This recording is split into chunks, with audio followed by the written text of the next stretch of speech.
Assalamualaikum warahmatullahi wabarakatuh. Mari klik subscribe di channel ini dan aktifkan tanda loncengnya untuk mendapatkan update pemberitahuan di video berikutnya.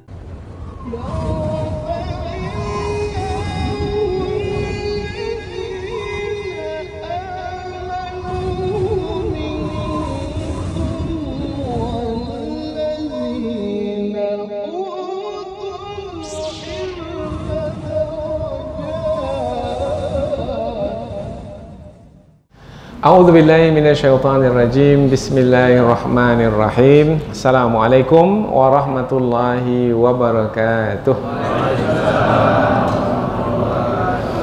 Alhamdulillahirabbil alamin wa bihi nasta'in ala umurid dunya waddin. Nasta'inuhu wa nastaghfiruh. Wa na'udzu billahi min syururi anfusina wa min sayyiati a'malina. فَمَنْ يَهْدِهِ اللَّهُ فَلَا مُضِلَّ لَهُ وَمَنْ يُضْلِلْ فَلَا هَادِيَ لَهُ أَشْهَدُ أَنْ لَا إِلَهَ إِلَّا اللَّهُ وَحْدَهُ لَا شَرِيكَ لَهُ وَأَشْهَدُ أَنَّ مُحَمَّدًا عَبْدُهُ وَرَسُولُهُ لَا نَبِيَّ بَعْدَهُ أَمَّا بَعْدُ. Puji syukur kehadirat Allah Subhanahu wa taala yang masih melimpahkan rahmat dan nikmatnya. Kita bersyukur dengan mengucapkan alhamdulillahirabbil alamin. Kemudian tidak lupa pula bersalawat kepada Rasulullah dengan mengucapkan Allahumma salli ala sayyidina Muhammad wa ala ali sayyidina Muhammad, dan bersalam kepada Rasulullah dengan ucapan Assalamu alayka ya Rasulullah. Alhamdulillah kita dapat kembali meneruskan pengajian tafsir ayat-ayat suci Al-Quran, yaitu dengan masih lagi kisah tentang Nabi Musa alaihissalam di surah Thaha, yaitu kita akan lanjutkan pada ayat yang ke-47 hingga ayat yang ke-52, yaitu tentang pertemuan Nabi Musa alaihissalam bersama dengan Nabi Musa Nabi Harun alaihissalam, pertemuan mereka dengan Fir'aun.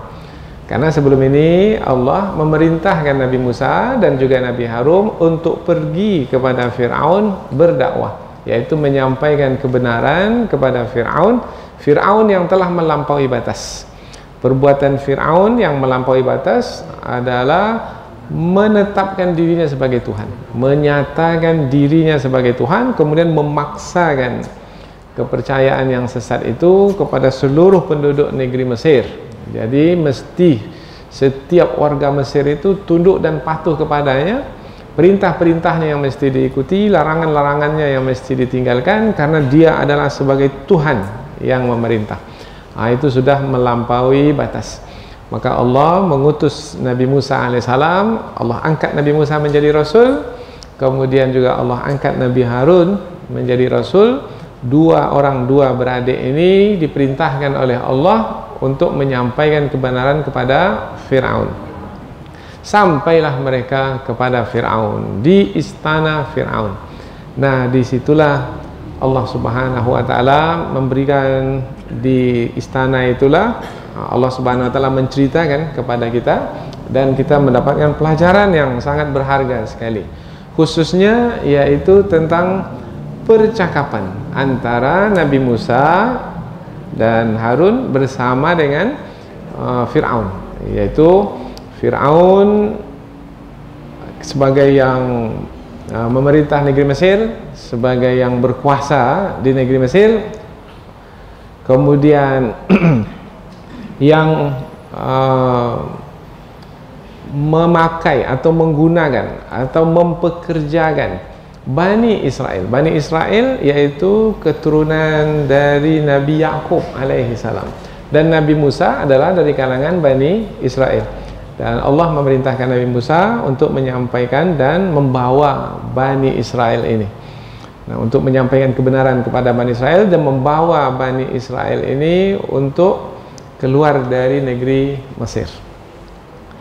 Nah, sebelum berdakwah kepada Bani Israel, Allah memerintahkan dahulu Nabi Musa alaihissalam untuk menyampaikan dakwah kepada Fir'aun dan meminta kepada Fir'aun supaya jangan menyiksa Bani Israel dan melepaskan Bani Israel itu kepadanya, kepada Nabi Musa, kemudian untuk dibimbing, untuk diberi petunjuk, untuk dituntun, untuk dididik, karena sudah dikirim rasul-rasul terdahulu kepada Bani Israel, dan Nabi Musa adalah sebagai yang melanjutkan tugas kerasulan kepada Bani Israel.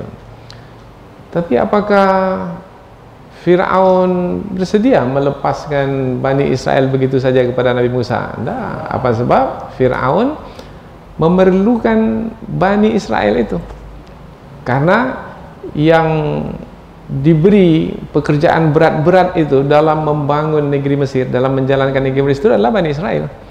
Bahkan dikatakan untuk membangun piramid yang tinggi besar sekarang itu, dan batunya itu bukan dari Kairo itu, bukan dari Gizah, batunya itu dari selatan, dari arah ke Sudan sana, Luxor, dialirkan di Sungai Nil, lembah, kemudian dinaikkan ke bukit Gizah. Di atas bukit itulah dibangun piramid.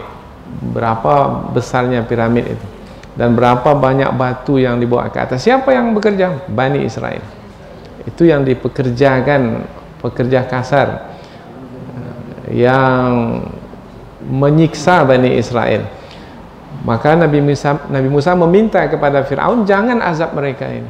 Itu yang laki-laki dari kalangan Bani Israel. Yang perempuan pula digunakan jadi budak-budak, gundik-gundik, hamba-hamba sahaya, pelayan-pelayan untuk pemuas hawa nafsu Fir'aun dan tentara-tentaranya. Nah, itu tidak dapat diterima oleh siapapun. Maka Nabi Musa meminta kepada Fir'aun supaya jangan menyiksa, jangan mengazab Bani Israel, dan lepaskan Bani Israel itu untuk dibawa sepenuhnya oleh Nabi Musa alaihissalam. Tapi Fir'aun pasti tidak akan mau, karena itu sama dengan menggugat kekuasaannya dan kebesarannya. Tapi itulah yang diperintahkan oleh Allah kepada Nabi Musa untuk disampaikan kepada Fir'aun. Seberat apapun Nabi Musa mesti menyampaikannya, karena seorang Nabi akan menjalankan tugas yang diperintahkan kepadanya, dan seberat apapun tugas tersebut. Kemudian lebih penting dari itu sebenarnya adalah bukan hanya sekedar membawa Bani Israel, tetapi adalah menunjuki manusia, yaitu untuk menyembah Allah Subhanahu wa taala, ya Bani Israel, ya juga Fir'aun dan kaumnya. Karena yang paling berharga dalam hidup sebenarnya adalah menuhankan Allah Subhanahu wa taala. La ilaha illallah. Tidak ada Tuhan yang patut disembah dengan kebenaran kecuali Allah. Karena manusia itu diciptakan adalah untuk beriman kepada Allah, untuk membuktikan keimanan kepada Allah melalui ibadah atau ketaatan yang dilakukan. Itulah sebenarnya misi atau tujuan dari hidup manusia yang diciptakan oleh Allah Subhanahu wa taala. Nah, rasul-rasul itu diutus adalah untuk menyampaikan misi tersebut, dan jangan sampai ada yang menyimpang dari tujuan penciptaan itu. Yang menyimpang dari tujuan penciptaan adalah tidak menuhankan Allah. Kalau tidak menuhankan Allah, berarti akan menuhankan selain Allah. Bermakna di sana memperakui ada di sana selain Allah yang juga berhak memerintah dan juga berhak melarang. Di dalam Islam yang berhak memerintah dan yang berhak melarang itu hanyalah Allah Subhanahu wa taala. Maka kita pun kalau diberi amanah menjadi pemimpin, silakan memerintah, tetapi yang kita perintahkan itu mesti sesuai dengan yang diperintahkan oleh Allah Subhanahu wa taala. Kalau kita melarang juga, mestilah yang kita larang itu sesuai dengan yang dilarang oleh Allah Subhanahu wa taala. Bahkan di kelompok yang lebih kecil, umpamanya dalam keluarga, sebagai suami, ada kalanya pemerintah juga, merintah istri, merintah anak, mestilah yang diperintahkan oleh suami itu sesuai dengan yang diperintahkan oleh Allah. Andaikan suami memerintahkan istrinya yang bertentangan dengan perintah Allah, maka si istri tidak boleh mentaati suaminya itu. La ta'ata li makhluqin fi ma'siyatil khaliq. Tidak ada ketaatan kepada makhluk. Kalau ketaatan kepada makhluk itu membawa kepada kemaksiatan kepada Allah Subhanahu wa taala. Karena manusia, semua manusia tanpa terkecuali, suami kah, istri kah, anak kah, siapa saja mesti tunduk dan patuh hanyalah kepada Allah Subhanahu wa taala. Nah, itulah yang disampaikan kepada Fir'aun oleh Nabi Musa dan Nabi Harun alaihi salam. Maka pertemuan itu adalah pertemuan untuk memunculkan kebenaran.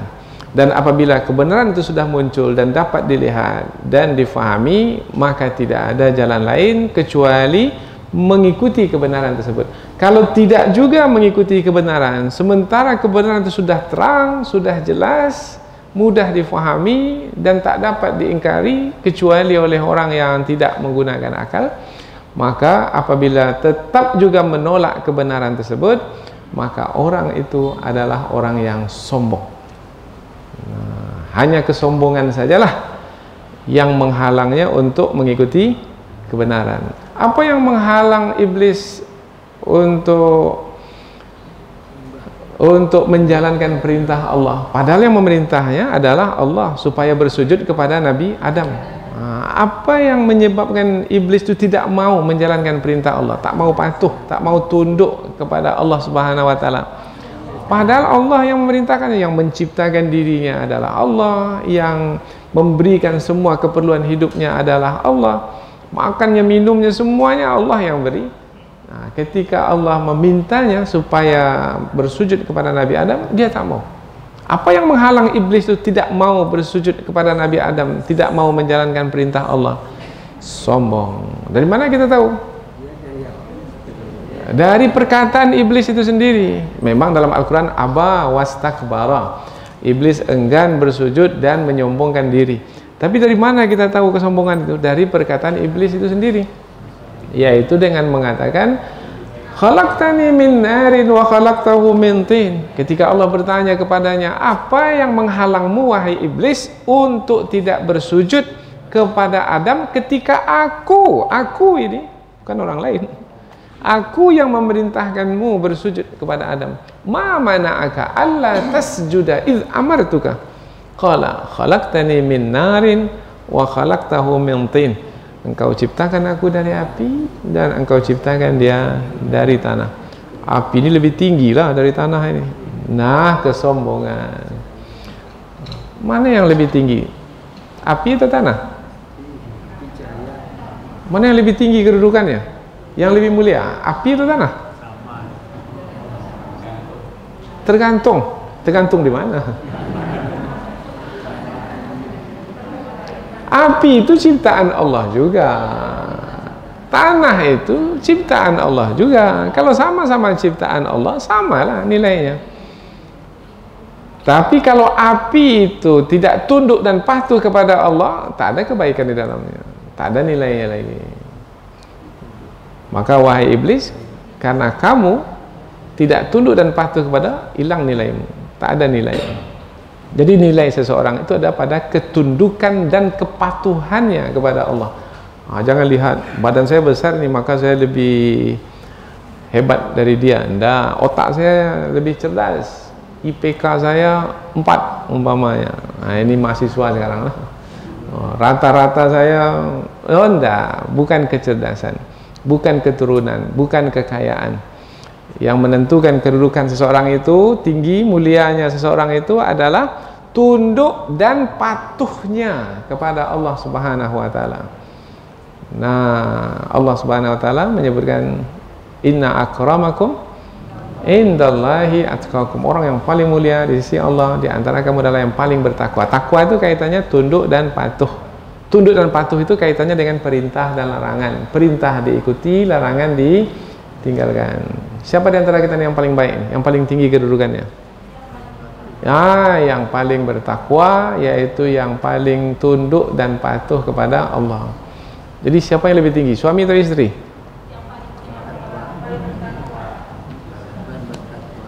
Ini di sisi Allah. Yang paling bertakwa kepada Allah. Nah, jadi yang paling pokok sebenarnya dari nilai yang kita dapatkan dari pertemuan antara Nabi Musa bersama dengan Nabi Harun dengan Fir'aun itu adalah tentang ketuhanan Allah Subhanahu wa taala, kemudian manusia sebagai ciptaan Allah yang mesti tunduk dan patuh kepada Allah Subhanahu wa taala. Fir'aun maunya manusia semua tunduk dan patuh kepadanya, dan dia tidak tunduk dan patuh pada siapa-siapa. Nah, itu kan namanya melampaui batas. Dia sudah mengambil hak Allah Subhanahu wa taala, yaitu hak Allah itu dipatuhi, yaitu diibadati. Nah, inilah yang akan kita pelajari dari 5 ayat, yaitu dari ayat yang ke-47 hingga ayat yang ke-52. Dan sangat berharga bagi kita, karena mungkin dalam hidup yang kita lalui sekarang ini kita akan menjumpai juga orang yang seperti Fir'aun ini. Mungkin tidak seteruk Fir'aun lah, tetapi mewarisi kesombongan Fir'aun itu ada pada dirinya. Mungkin tak begitu buruk betul lah seperti Fir'aun dahulu, tetapi mendekati, yaitu dia tak mau tunduk dan patuh kepada Allah. Dan dia dengan kuasanya memaksa orang lain untuk tunduk dan patuh kepadanya, padahal perintahnya, larangannya itu bertentangan dengan perintah Allah Subhanahu wa taala.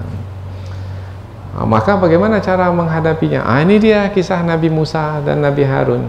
Bagaimana dahulu Nabi Musa dan Nabi Harun menyampaikan dakwah kepada orang yang melampaui batas seperti itu, maka begitu pula lah kita pada hari ini.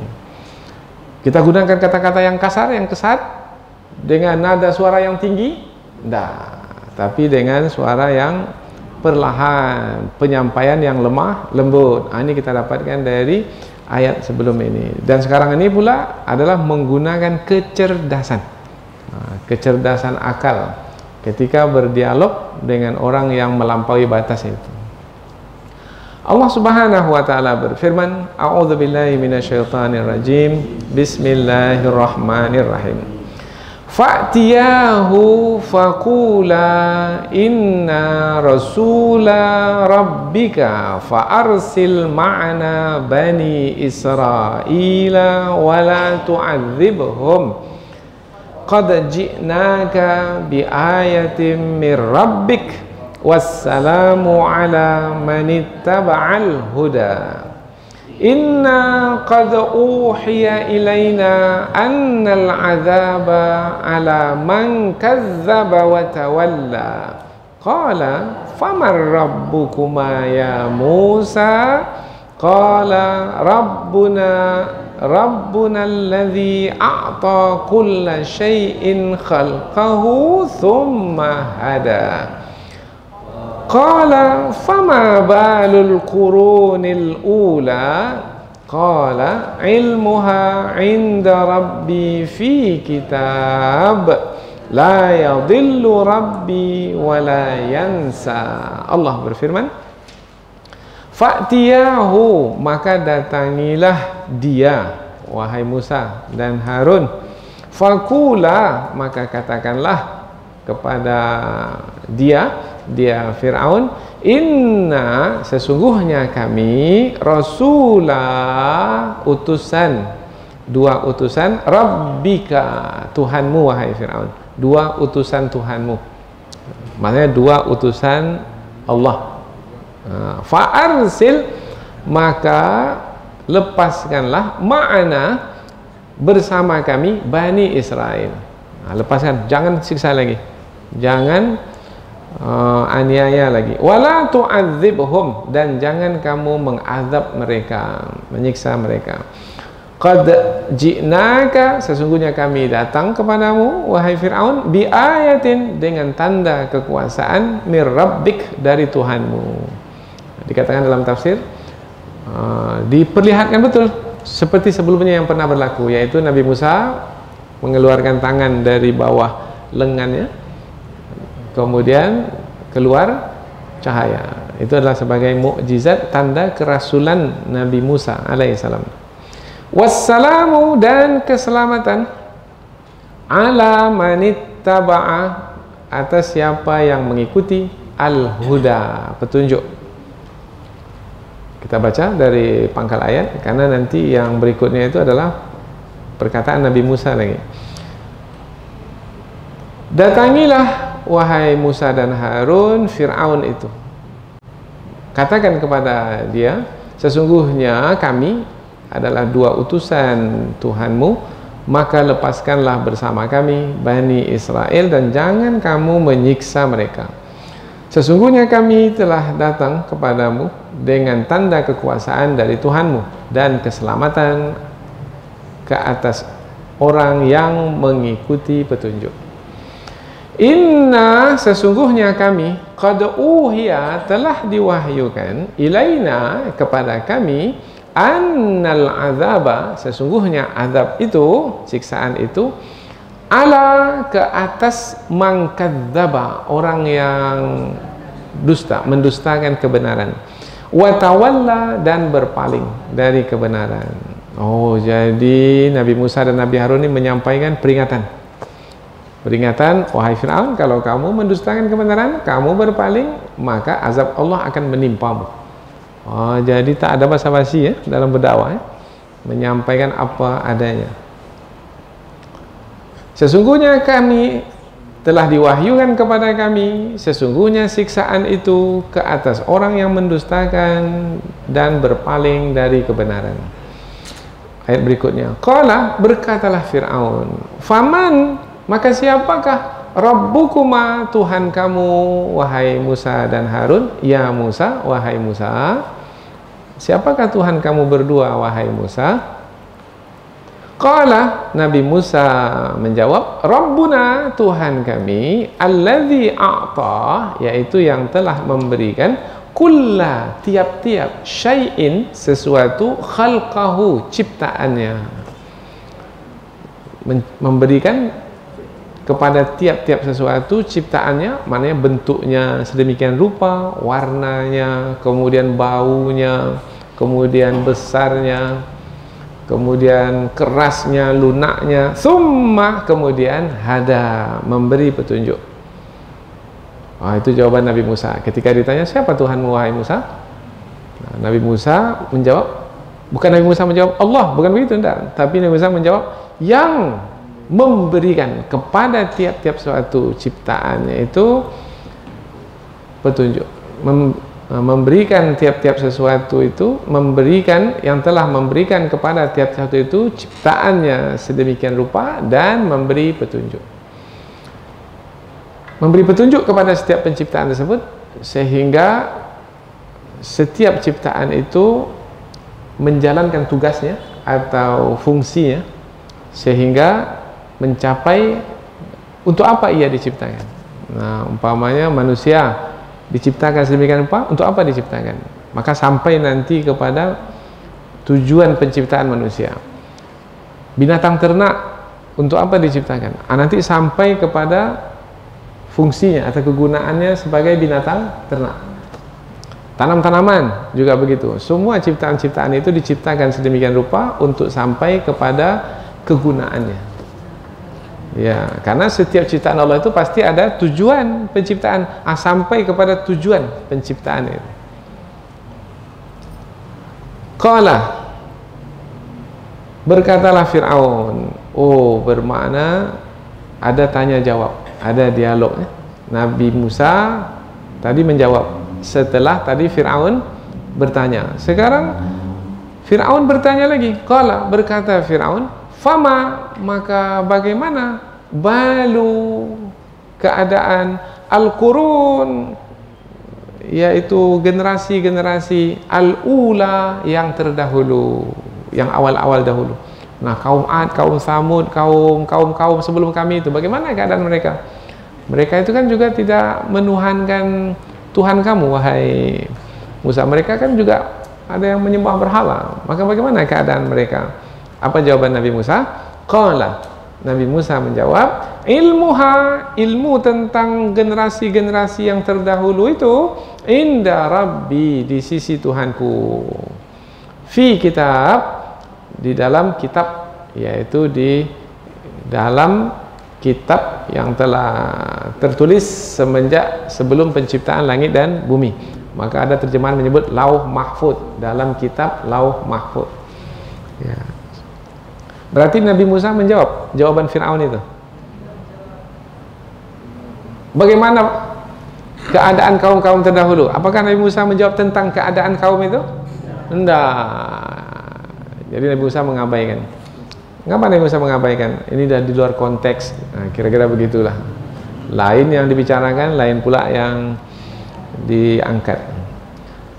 La yadillu, dan tidaklah sesat Rabbi, Tuhanku. Sesat ini maknanya menyimpang dari ketentuan, dari sunnatullah, dari ketetapan. Wala yansa, dan tidak pula lupa. Maknanya kalau kaum-kaum terdahulu itu berbuat baik, Allah beri balasan kebaikan. Tapi kalau kaum-kaum terdahulu itu dia melakukan pelanggaran, kemaksiatan, menyekutukan Allah, durhaka kepada Allah, maka Allah akan menyiksa kaum tersebut. Wala yansa, dan Allah tidak akan melupakannya. Artinya nanti di hari akhirat akan dihisaplah kaum-kaum terdahulu itu. Seperti mana juga setiap orang akan dihisap sampai hari kiamat. Jadi sama, Allah menetapkan aturannya itu dan tidak akan menyimpang dari aturan yang ditetapkan itu. Tapi seperti apa generasi yang terdahulu itu, ilmunya hanyalah di sisi Allah Subhanahu wa taala. Ibaratnya, wahai Fir'aun, tak penting untuk kita bahas itu. Yang penting sekarang ini adalah kamu Tuhan atau Allah Tuhan. Itu penting itu. Allah Subhanahu wa taala yang menciptakan segala sesuatu. Kemudian segala sesuatu yang diciptakan itu sampai kepada tujuan penciptaannya dan bermanfaat, mendatangkan manfaat, berguna di alam semesta ini. Nah, pencipta itu Tuhan atau kamu Tuhan, wahai Fir'aun, yang kamu tak mencipta apa-apa? Ada kamu buat api, buat air, buat udara? Tidak. Nah, itu sebenarnya yang diinginkan Nabi Musa alaihissalam. Adapun pertanyaannya tentang generasi terdahulu, tak penting. Yang penting ini dulu. Nah, tapi Fir'aun tak mau jawab. Karena biasanya orang yang kalah dalam berdialog, dia pasti akan mencari-cari celah untuk keluar dari permasalahan pokok. Yang pokok itu tidak lagi dibahaskan. Jadi, kalau berdialog antara orang-orang yang menyampaikan kebenaran dengan orang-orang yang berada dalam kesesatan, maka biasanya dengan mudah, dengan cepat sekali orang-orang yang berada dalam kesesatan itu kalah. Jadi cepat sekali. Jadi tak perlu waktu lama sebenarnya dalam berdialog dengan orang yang berada dalam kesesatan itu. Nah, tinggal lagi sekarang ini dalam menjawabnya itu. Mestilah jawaban itu tepat, singkat, padat, dan mudah difahami. Itu yang penting itu. Jadi jangan terlalu berfilsafat, kesana kemari, panjang. Nanti tak tahu pangkalnya seperti apa. Nah, lupa pangkalnya karena terlalu panjang betul. 2 point. Itu kata orang kita sekarang lah. Langsung aja lah. Siapa Tuhanmu, wahai Musa? Tuhanku adalah yang menciptakan segala sesuatu, kemudian memberi petunjuk kepada ciptaan itu, sehingga dengan petunjuk tersebut ciptaan itu sampai kepada tujuan penciptaannya dan mendatangkan manfaat. Nah, kalau itulah yang ditanya lagi oleh Fir'aun, maka akan diberi penjelasan lagi oleh Nabi Musa. Tapi tidak itu lagi yang ditanyakan, berpindah dia ke judul yang lain. Maka sebenarnya dalam pertemuan itu Fir'aun sudah tidak punya hujjah, tidak punya alasan lagi untuk menuhankan dirinya sebagai Tuhan. Maka dengan demikian gugurlah kelayakan dia sebagai Tuhan dalam dialog itu, dalam diskusi itu. Nah, nanti pada akhirnya ini kisah berikutnya lagi adalah, nampaknya tak bisa berdialog dengan Musa ini. Nampaknya cara macam ini tak selesai ini. Maka cara apa yang digunakan oleh Fir'aun berikutnya?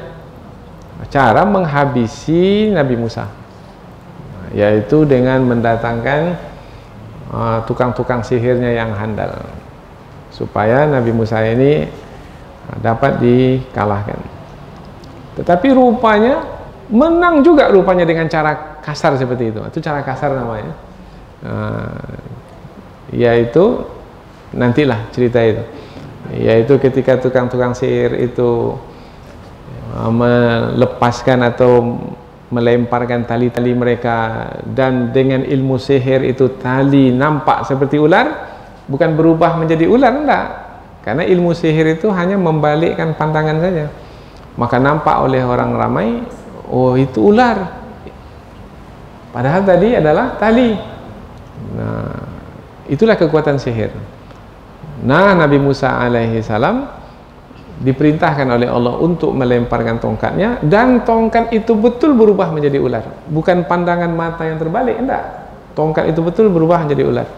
Maka ahli sihir Fir'aun itu melihat, oh ini bukan sihir ini, karena memang yang berlaku itu adalah mukjizat dari Allah. Maka tukang-tukang sihir Fir'aun itu semua bersungkur sujud, beriman kepada Allah, Tuhan Nabi Musa dan Harun. Amanna bi Rabbi Musa wa Harun. Kami beriman kepada Tuhan Nabi Musa dan Harun. Udah berapa kali kalah Fir'aun tuh? Telak-telak. Nah, jadi yang mengaku Tuhan itu sebenarnya tidak punya sandaran yang kokoh dalam penuhanan.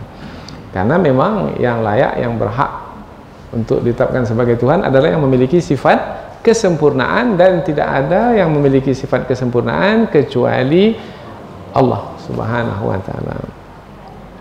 Inilah dia 5 ayat yang akan kita pelajari. Tak begitu susah sebenarnya untuk memahami ayat ini, hanya lagi tinggal kita ingin menggali lebih dalam dari kandungan ayat untuk kita jadikan sebagai pedoman. Kita mulai dari ayat yang ke-47. Fa'tiyahu faqula inna rasula rabbika fa'arsil ma'ana bani Israila wala tu'adzibhum. Datangilah wahai Musa dan Harun Fir'aun itu, dan katakanlah wahai Musa dan Harun perkataan kepada Fir'aun itu, sesungguhnya kami berdua adalah Rasul Tuhanmu. Berarti Nabi Musa dan Nabi Harun itu hanya menjalankan perintah Allah saja. Datangilah Fir'aun itu, ya Allah kami datangi. Katakan kepada Fir'aun itu, ya Allah kami katakan. Katakan ini wahai Musa dan Harun, ya Allah. Itu yang jadi berdakwah ini sebenarnya tak perlu cari-cari yang baru. Yaitu apa yang Allah turunkan untuk disampaikan, maka sampaikan. Ini sekarang nih Al-Quran, ini yang telah diturunkan untuk disampaikan, dah sampaikan saja ayat Al-Quran nih. Jangan cari yang lain lagi, ini aja lah. Sampai pergi meneliti ke Yunani, kemana, apa gunanya? Nah yang ini aja lah sampaikan. Dan inilah dia, ini pun tersampaikan, ini tak cukup rasanya waktu kita ini. Ini dah 14 tahun nih, belum lagi selesai lagi. Maka mengapa mesti ya yang lain-lain? Nah, apa yang Allah turunkan, kalau kita berdakwah ini seperti Nabi Musa dan Nabi Harun berdakwah, apa yang telah Allah turunkan dan diminta kita untuk menyampaikannya, itu aja sampaikan. Maka kita lihat dari redaksi ayat ini, Nabi Musa dan Nabi Harun sepenuhnya menjalankan apa yang diperintahkan kepada mereka berdua. Maka datangilah wahai Musa dan Harun Fir'aun itu, dan katakan kepada mereka berdua, wahai Musa dan Harun, sesungguhnya kami adalah Rasul utusan Tuhanmu. Oh, jadi perlu memperkenalkan diri. Ya, karena boleh jadi Fir'aun itu memahami Nabi Musa, Nabi Harun itu adalah warganya, rakyatnya biasa dari kalangan Bani Israel. Tetapi Nabi Musa dan Nabi Harun menyampaikan kepada Fir'aun, ya kami memang dari kalangan Bani Israel, warga dari negeri Mesir ini, dan yang memimpin negeri Mesir ini ya kamu wahai Fir'aun. Tapi posisi kami sekarang ini datang kepadamu wahai Fir'aun, kami inilah utusan Allah Subhanahu wa taala. Berarti beda ya? Posisi kedudukan dari Nabi Musa dan Nabi Harun ketika bertemu dengan Fir'aun itu adalah sebagai utusan Allah. Maka kalau sebagai utusan Allah itu di bawah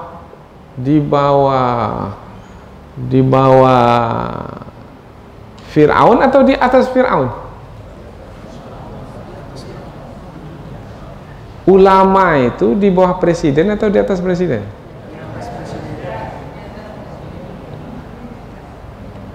Dalam memberikan arahan yang mesti diikuti, dalam memberikan petunjuk yang mesti diikuti. Maka sebenarnya presiden ketika didatangi oleh para ulama dan ulama menyampaikan apa yang telah diturunkan oleh Allah Subhanahu wa taala dan menyampaikan apa adanya, maka sang presiden akan mengatakan apa semestinya? Sami'na wa ata'na. Berarti sebenarnya ulama itu di atas atau di bawah presiden? Kalau ulama sekarang di mana?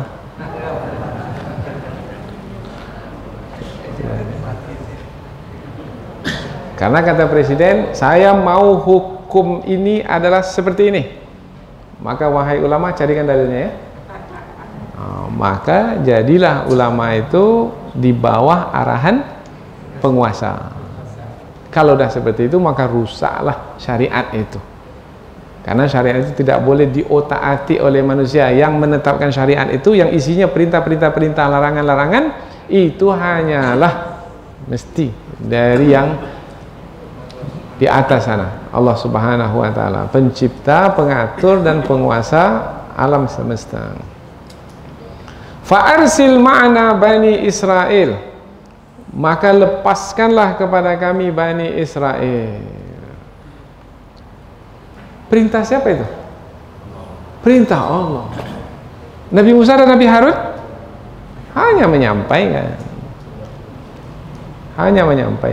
Apakah Nabi Musa, Nabi Harun mau cari tahu dulu ini kedudukan Bani Israel di Mesir ini seperti apa ini?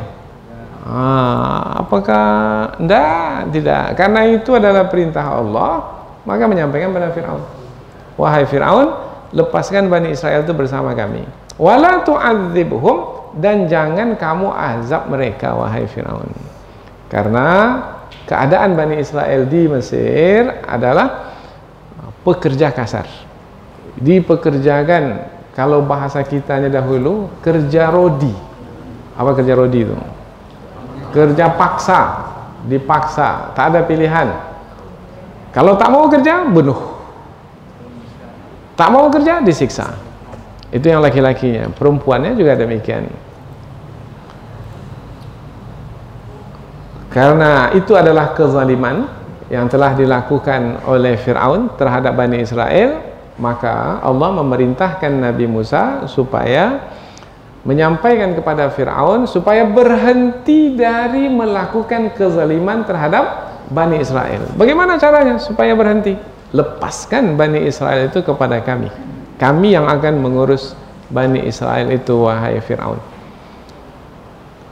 Qad ji'naka bi ayatin mir rabbik, sesungguhnya kami datang kepadamu wahai Fir'aun bi ayatin mir rabbik, dengan tanda kekuasaan dari Tuhanmu. Jadi bahasa Nabi Musa, Nabi Harun kepada Fir'aun yaitu, kami ini adalah Rasul Tuhanmu. Bermakna Nabi Musa memperakui Fir'aun sebagai Tuhan? Tidak. Bahkan memperkenalkan kepada Fir'aun bahwasanya bukan dirinya yang Tuhan. Tuhannya yang sebenarnya adalah yang mengutusnya kepada Fir'aun itu. Oh, jelas ya? Jadi bagaimana kira-kira ya suasana seperti itu kalau kita mau coba rasa-rasakan? Fir'aun sudah menetapkan dirinya sebagai Tuhan dan tidak ada siapa yang boleh membantah. Tiba-tiba sekarang yang datang kepadanya Nabi Musa dan Harun menyatakan bahwasanya dirinya bukan Tuhan. dan Tuhan yang sebenarnya adalah pencipta langit dan bumi. Kira-kira bagaimana suasana hati Fir'aun ketika itu? Nah,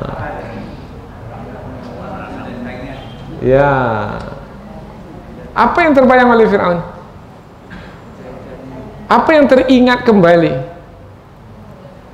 Yang dia takutkan dahulu ketika dia bermimpi bahwasanya akan ada dari kalangan Bani Israel yang akan menjatuhkan singgasananya, dan yang berdua datang ini siapa?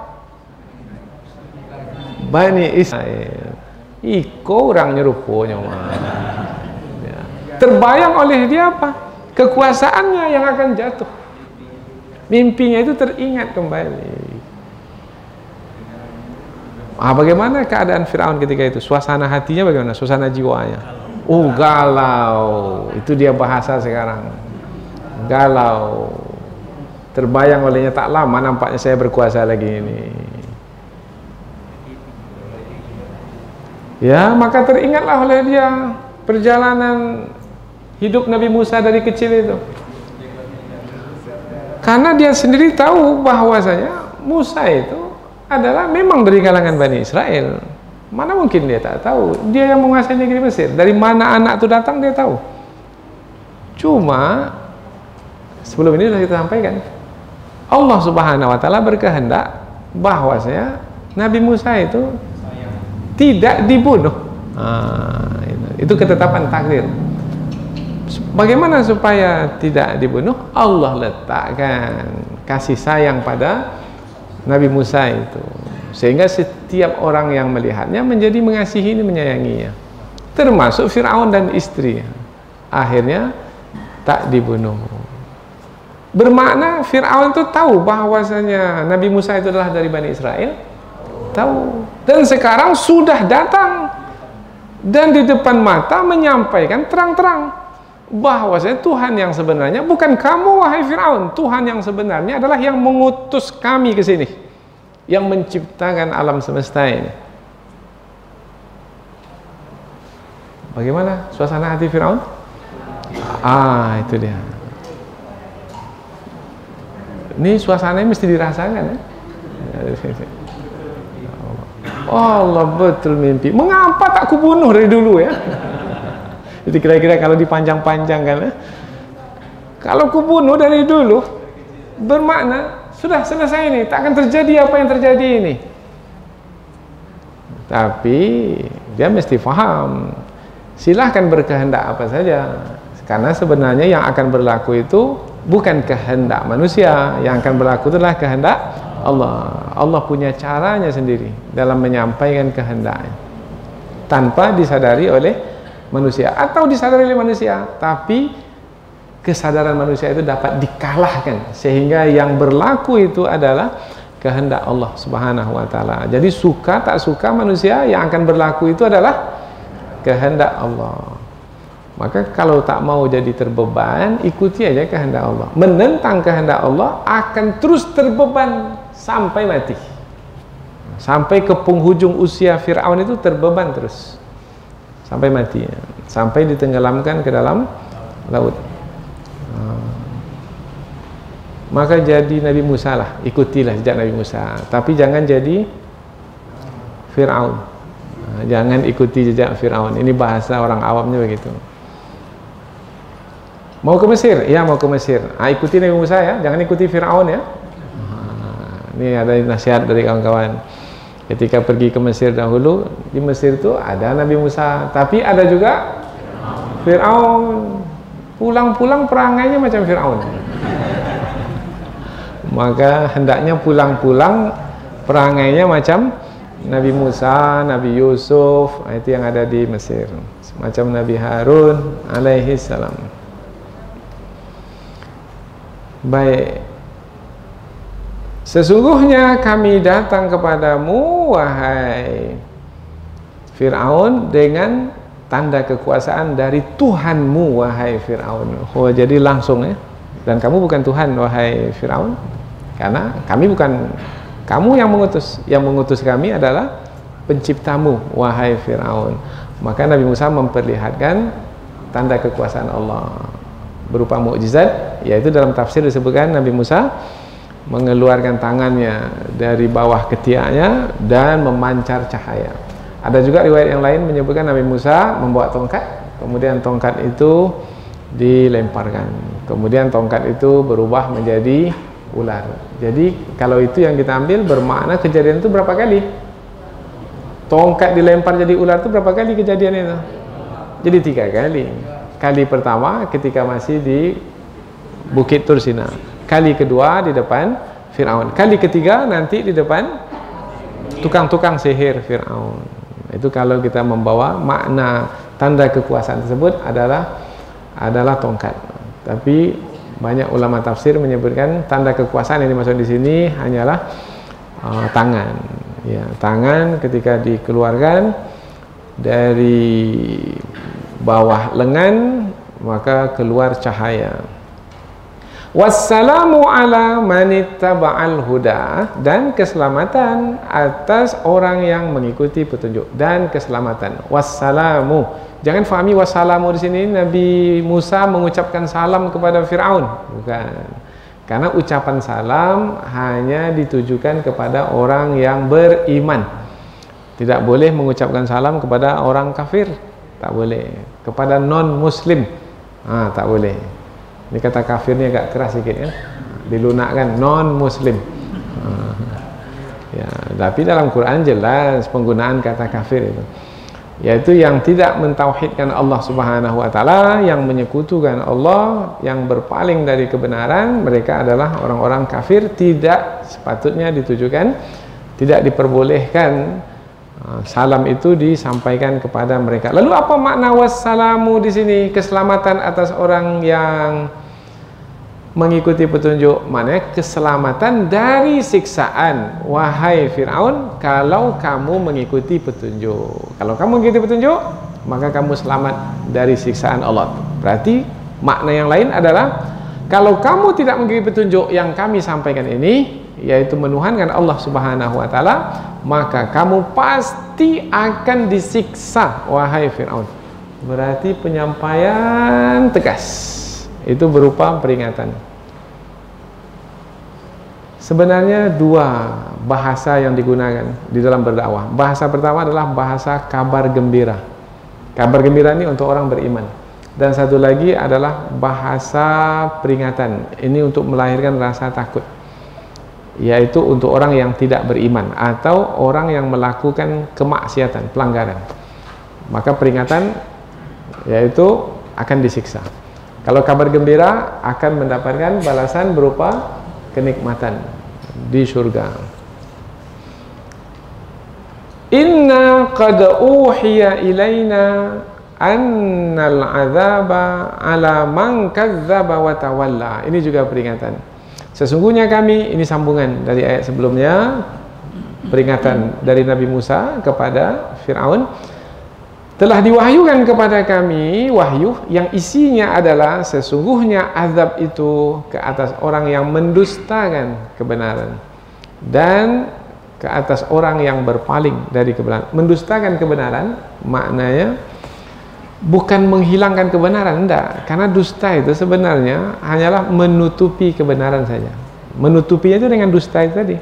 Maka kalau sudah terbongkar dusta itu, maka kebenaran itu muncul dia kembali.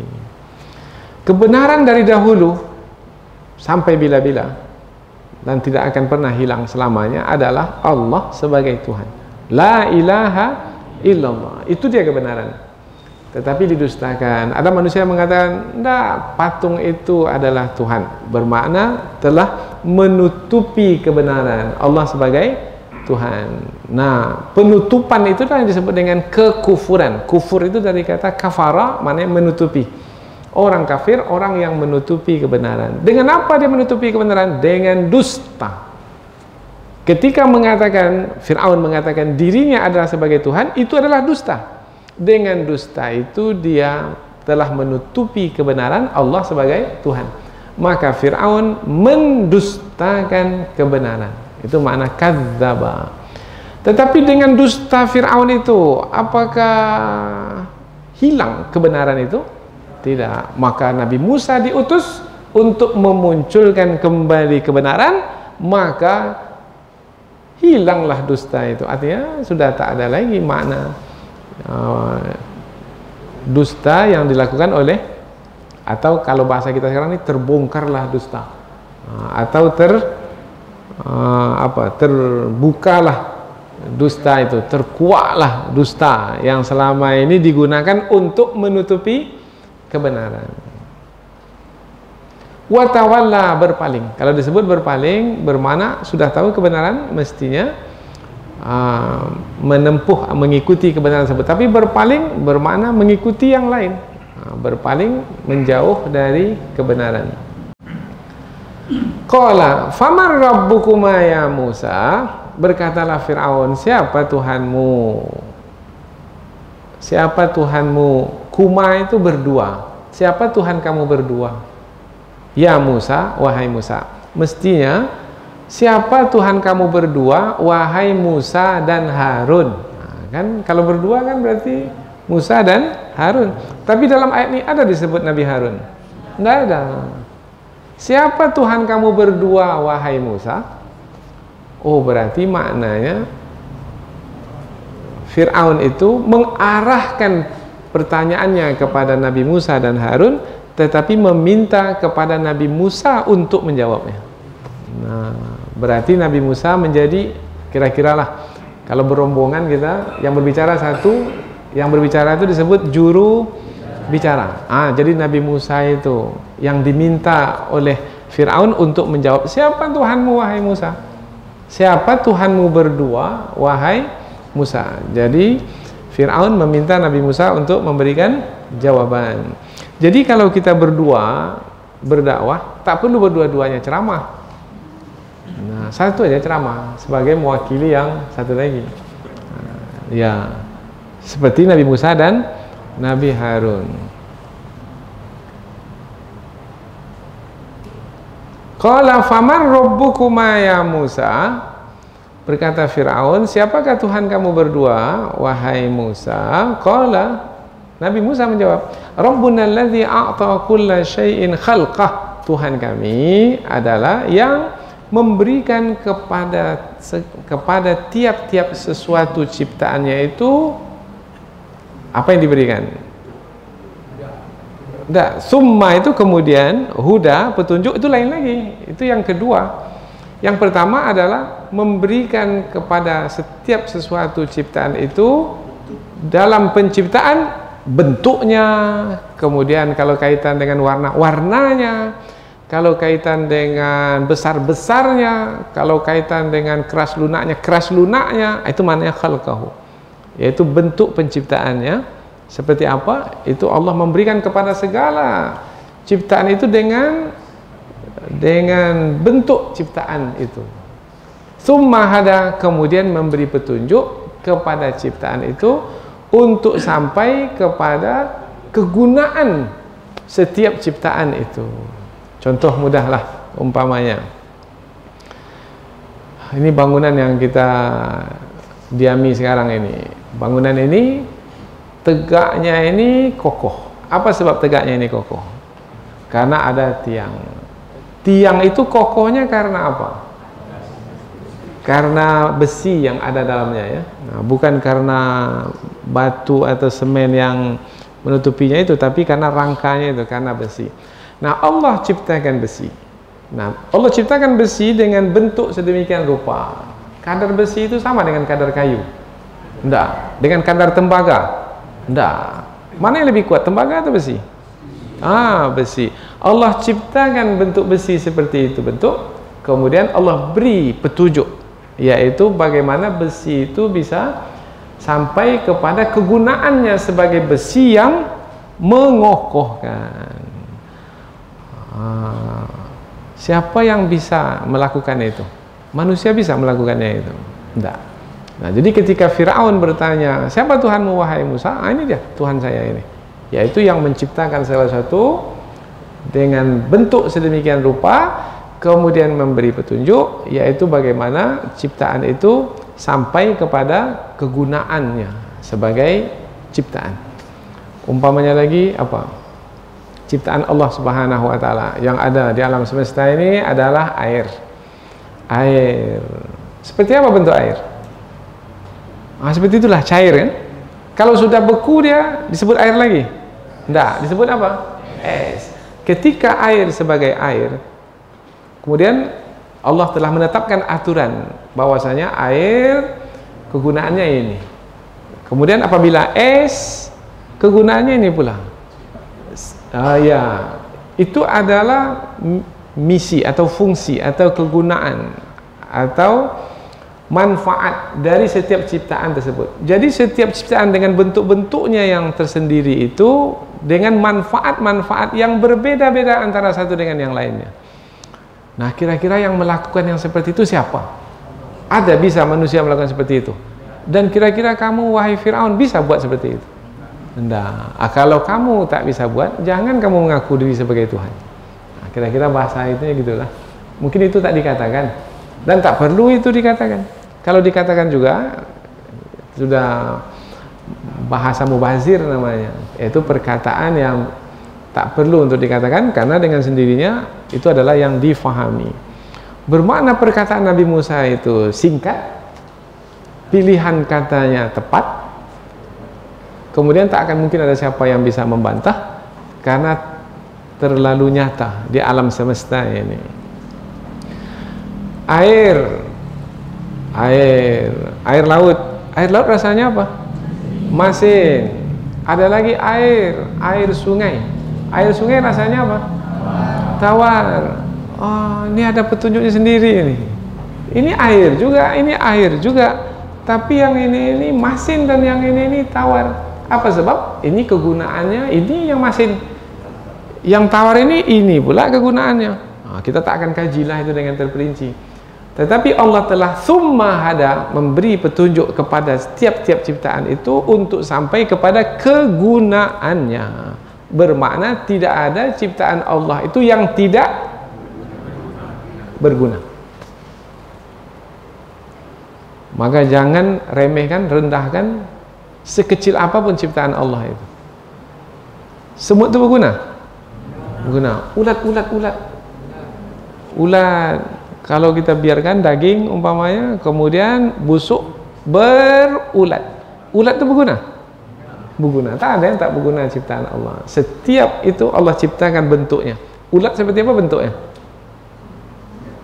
Seperti itulah bentuknya kan? Mengapa seperti itu bentuknya? Untuk sampai kepada misinya sebagai ulat. Besarnya, warnanya, baunya, apalagi yang lain, berkembangnya seperti apa, itu semua itu telah ditetapkan oleh Allah untuk sampai ke, dan tidak ada yang melakukan yang seperti itu kecuali hanya Allah. Itu jawaban cerdas Nabi Musa alaihi salam. Ketika mendengar macam itu seperti apa sikap Fir'aun?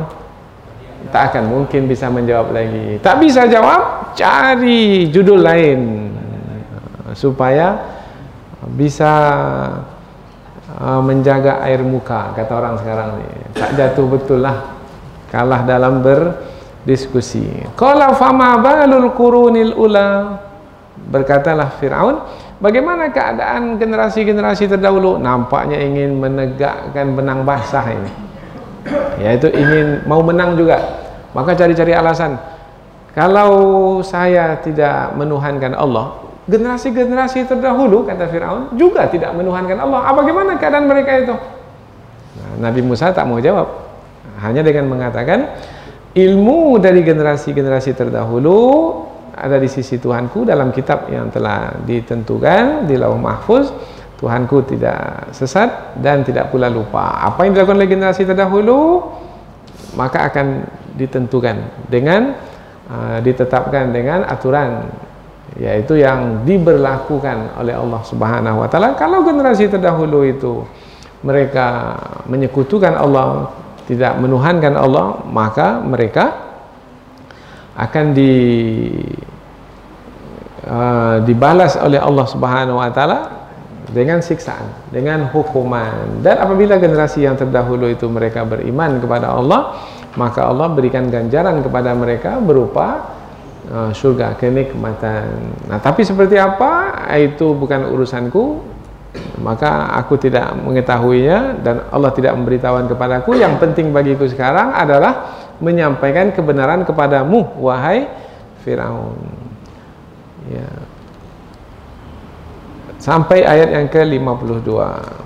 Kemudian masih ada sambungannya di ayat berikutnya, tetapi waktu kita sudah tak mengizinkan, kita akan sambung lagi, yaitu Nabi Musa alaihissalam menjelaskan siapa itu Allah subhanahu wa ta'ala dengan lebih panjang lagi, lebih terperinci lagi, sehingga dengan demikian tidak ada alasan bagi Fir'aun untuk mengingkari Allah sebagai Tuhan.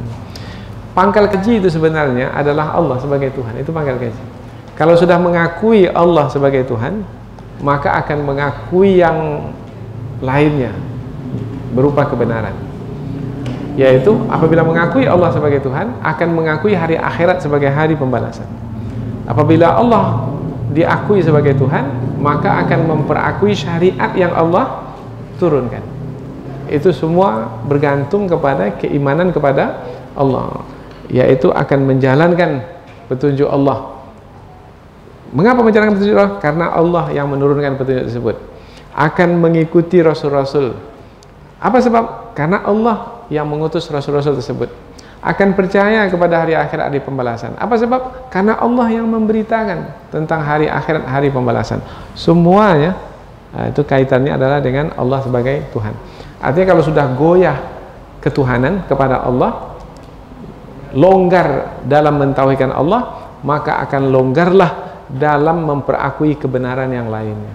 Nah, disinilah pentingnya belajar ilmu tauhid, ilmu tentang ketuhanan Allah Subhanahu wa taala. Inilah yang disampaikan oleh Nabi Musa kepada Fir'aun. Insyaallah akan disambung pada pertemuan yang akan datang. Subhanakallahumma wa bihamdika asyhadu an la ilaha illa anta wa astaghfiruka wa atubu ilaik.